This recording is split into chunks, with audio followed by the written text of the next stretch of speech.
The Mississippi water crisis is a pressing issue that only seems to worsen with each passing day. Keep in mind, Black people make up nearly 36% of the state's population, and for years, Mississippi officials have struggled to provide its residents with clean and safe drinking water. Now, after flooding this summer, the state's crumbling infrastructure failed, forcing several towns and cities to declare a state of emergency. It's very clear that the state hasn't responded well. The initiatives that have been put into place, they were inadequate. In fact, to call them inadequate is probably an understatement. At the fundamental level, many residents feel like officials simply don't care. Why don't our state care enough about us as people to solve this problem? This is not something that happened overnight. Where were y'all at 2 years ago, 5 years ago, 10 years ago? This has been a slow leak that has turned into a busted pipe. Joining me now is civil rights attorney and executive director of Wayfinder Foundation, Nekima Levy Armstrong. Nekima, thank you so much for joining me here. As we just heard, this isn't something that happened overnight. How did we get here, and why is it taking the state so long to help fix it? Well, the water crisis in Jackson, Mississippi has been years in the making, as you alluded to. They have not kept up the plant properly and allowed the infrastructure to begin deteriorating. They also don't have enough skilled workers to help keep up with the demands of the plant. But I think the biggest issue is actually a racial justice issue. The city of Jackson is roughly 82% Black. And we're talking about folks who are largely descendants of enslaved people who are now being neglected and ignored by elected officials within the state of Mississippi. Just a few weeks ago, the governor of Mississippi held a press conference. And during that press conference, he did not have a sense of empathy, from my perspective, for the residents of Jackson. He talked about the fact that water isn't free, and that a part of the problem from his perspective has to do with people not paying their water bills. So let me pause you because I want the audience to see exactly what you're talking about. Everybody, I want to show you a clip from Mississippi Governor Tate Reeves on this very issue. Take a look. Water is not free. It is not free to go out and build the kind of treatment facilities and operate the treatment facilities that are situated in every jurisdiction in America. Okay, so the governor is essentially saying what you said, right? The water isn't free, and the state doesn't have the $1 billion that's needed to fix the problem. There are now talks that he wants to turn Jackson's water system over to a for-profit corporation, effectively privatizing a public utility, water. Talk to me about that response as you were doing before I interrupted you, but also talk to me a little bit about his plan for fixing this thing. Well, it's unclear right now what his plan actually is and why this has been allowed to go on for so long. The mayor of Jackson, Mississippi, is actually a Black man. And he talked about members of his team being shooed away when the lieutenant governor wanted to meet with him. And he also talked about the fact that this water crisis is actually being used as a bargaining chip with regard to the Jackson, Mississippi airport. Elected officials in Mississippi want to be able to utilize that airport that right now is essentially in control of Black folks. And so that's very problematic and disturbing to hear that the lives of primarily low-income Black people are being used as a political bargaining chip in the grand scheme of things. It's unacceptable and it's unconscionable. I mean, they can't even brush their teeth with the water. They can't shower. Of course, they can't drink the water and cannot cook with it. And the water, as of right now, is still not safe. So this is going to be a problem for many, many years into the future, unfortunately. When you look at the parts per billion of water that is supposed to be in drinking water, the government has made very clear how much should be in there. And in cities like Jackson or Flint or Benton Harbor, which we saw just earlier this year and last year, the parts per billion in water isn't in the 10s or the 20s or the 30s. Sometimes it's in the hundreds. And we've even seen water in some cities in the thousands per billion. I mean, it's way beyond what the EPA says is viable, not just for water consumption, but as you pointed out, for even car parts. I mean, we've seen car plants close down because there was too much lead in the water, much less what our babies drink.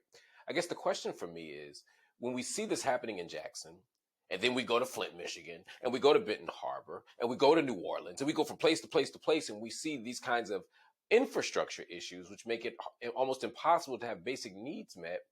What's the bigger issue that allows this to happen, especially when President Biden, Democratic president, offered an infrastructure plan that was supposed to give us some real solutions? Well, I think that environmental racism and environmental injustice is a huge issue that impacts low income Black communities, but it's hardly a blip on the radar screen of those who are supposed to be protecting our interests. Even when we're talking about climate change, we are not at the table having those conversations about how climate change disproportionately impacts the Black community, and particularly low income Black communities, elders, and children. So I think that with regard to President Joe Biden, we need to see him step up more to the plate and try to clear out a lot of the political barriers that are preventing the resources from coming directly into the city of Jackson. Right now, he's in discussions, I guess, with the governor of Mississippi, who is creating roadblocks to those resources getting directly to Jackson. I hope that the mayor is able to do more than he's been able to do thus far. You know who hasn't had any roadblocks getting their money? Brett Favre. I hate to bring this. No, I don't hate to bring this up. I'm happy to bring this up because it's so incredibly frustrating to see a city that can't afford to pay $75 million in welfare funds to Brett Favre and other pro athletes, right, who are already millionaires on top of millionaires on top of millionaires, for projects that are relatively unimportant. I like volleyball as much as the next person. I like a good stadium or arena as much as the next person, but I like water better. It's sort of crazy to me that they can afford to get Brett Favre his money and other powerful people their money, but they can't afford to fix the water problem. What does that say? Well, I think that it reinforces the lack of value that's placed on Black life in America, as well as the underlying anti-Blackness that undergirds even the welfare policies like TANF, which you're referring to, temporary assistance to needy families. That's what that money was supposed to go towards. And we know that these families have not received adequate relief in the midst of the pandemic and everything else that they have experienced. And so those resources should have been accessible to them rather than a Hall of Fame quarterback who has essentially had the world as his oyster, who is continuing to benefit from white privilege, and now who is blaming the media for raising concerns about his role in taking the money out of the mouths and the hands of low-income people in the state of Mississippi. Nekima, hang tight. I want to take a quick break. We'll come back. We'll talk more about this. Everybody will have more with Nekima. We're talking water crisis. We're talking Mississippi. We're talking racial and social justice. Stay right here.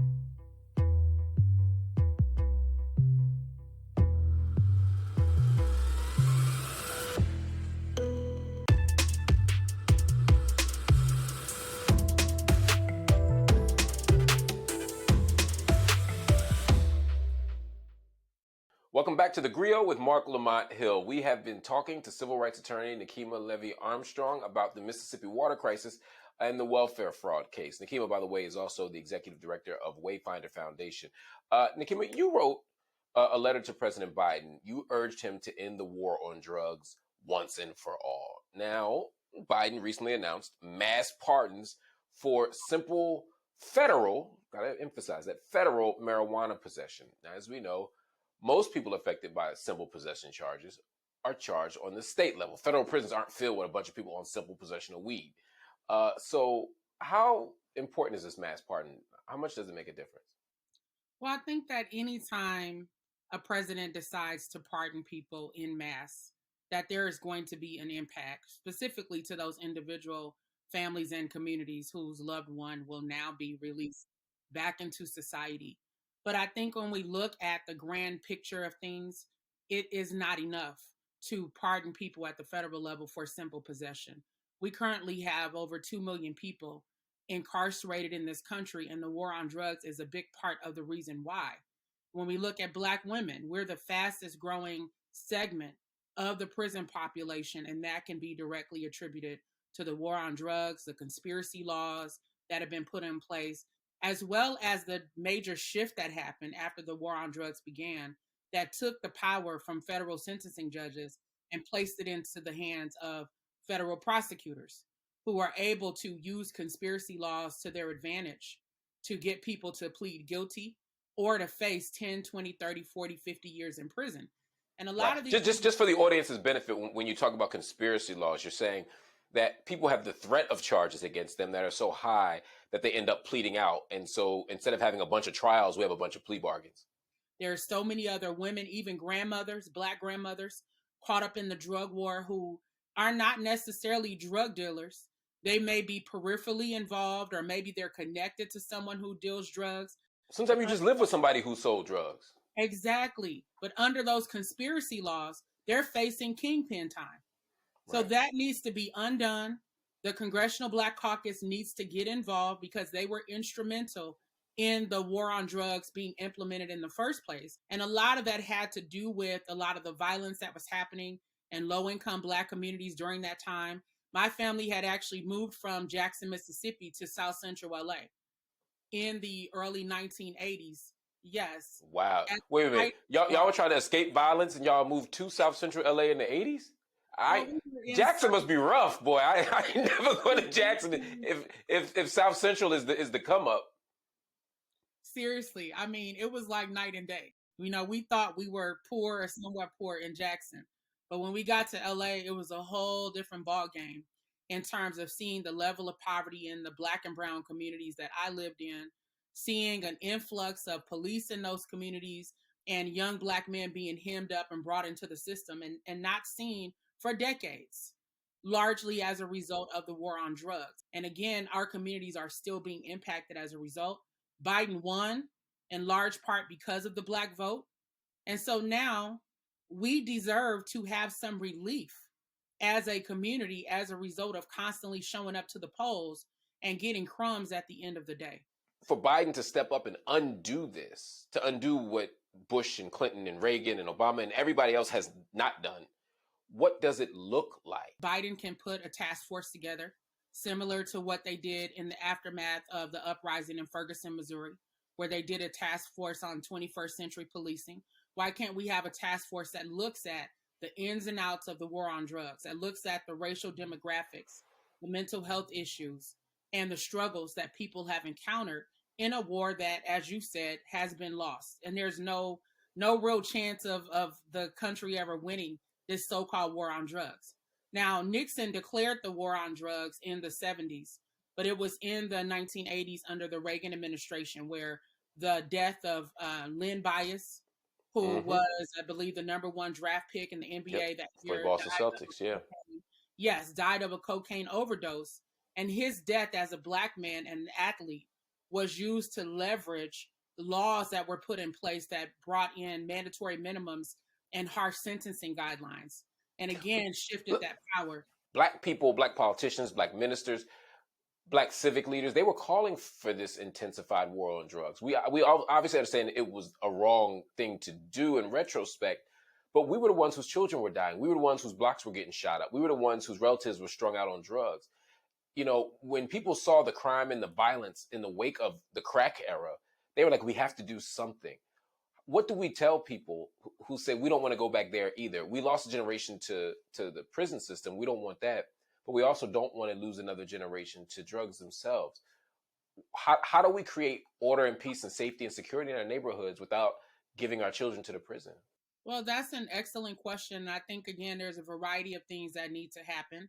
In addition to repealing those laws that make up mandatory minimums and the sentencing guidelines, we need to have a more serious national conversation around reparations. I think about the communities that I grew up in that are starved with regard to resources, having any real political power, and even having hope, who should be entitled to reparations and to resources that will help level the playing field. Now, we're talking about a 400-year plus playing field, but those resources will help, because think about the reasons why a lot of people either use or sell drugs, right? A lot of times for selling drugs, it's to put money in people's pocket and food in their refrigerators. Not for everyone, but for a large majority of folks who've been caught in the drug war. And then when you think about why people use drugs, a lot of times it's to escape the problems that they're experiencing in their family, in their community. And a lot of it boils down to a lack of financial resources and a lack of hope. So we need to take a more holistic approach, not kick the poor while they're down.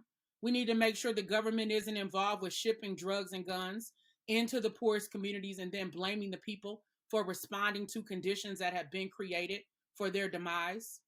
So there's a lot that needs to happen. We need Biden to step up and look beyond what he just did as far as agreeing to pardon people. That's the necessary step, but it's just a step. It's not the whole shebang in terms of what needs to happen. Sounds like we got a long, long way to go, Nekima. I want to thank you for joining me, everybody. Nekima Levy Armstrong. She is a civil rights attorney. She's also the executive director of Wayfinder Foundation. Thank you so much for joining us.